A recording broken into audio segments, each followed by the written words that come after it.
পৃথিবীর সর্বোচ্চ পর্বতশৃঙ্গের নাম কি? উত্তরটা হয়তো সবারই জানা, মাউন্ট এভারেস্ট। কিন্তু যদি বলা হয় এর চেয়েও বড় পর্বতশৃঙ্গ আছে পৃথিবীতে, তাহলে অনেকেরই চোখ কপালে উঠবে। সম্প্রতি বিজ্ঞানীরা মাউন্ট এভারেস্টের চেয়েও প্রায় ১০০ গুণ উঁচু দুটি পর্বতের খোঁজ পেয়েছেন। নেচার জার্নালে প্রকাশিত প্রতিবেদনে জানানো হয় দুইটি বিরাট দানবীয় পর্বতশৃঙ্গের কথা। পৃথিবীর বুকে কোটি কোটি বছর ধরে এমন পর্বতশৃঙ্গ থাকলেও তা টের পায়নি বিজ্ঞানীরা। একটি বিশাল টেকটনিক প্লেটের সংযোগস্থলে পৃথিবীর কেন্দ্র ও ম্যান্টেলের সীমানায় দুটি দানবীয় কাঠামো আফ্রিকা ও প্রশান্ত মহাসাগরের নিচে পাশাপাশি অবস্থান করছে। একটি টেকটনিক প্লেট অন্য প্লেটের নিচে ঢুকে যাওয়ার কারণে পর্বত দুটি তৈরি হয়েছে।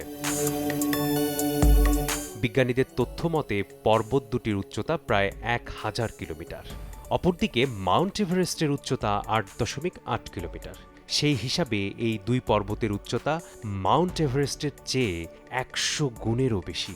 ভূমিকম্প এবং সিসমিক শকওয়েভের চরিত্র বিশ্লেষণ করে দেখা যায় শৃঙ্গ দুটির বয়স কমপক্ষে ৫০ কোটি বছর। তবে এগুলোর বয়স পৃথিবীর বয়সের সমানও হতে পারে বলে ধারণা বিজ্ঞানীদের।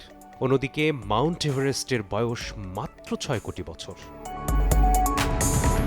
বিজ্ঞানীরা বলছেন, আমাদের ভূপৃষ্ঠের নিচের বিশাল অংশ এখনও উত্তপ্ত ও গলিত অবস্থা থেকে ধীরে ধীরে ঠান্ডা হচ্ছে।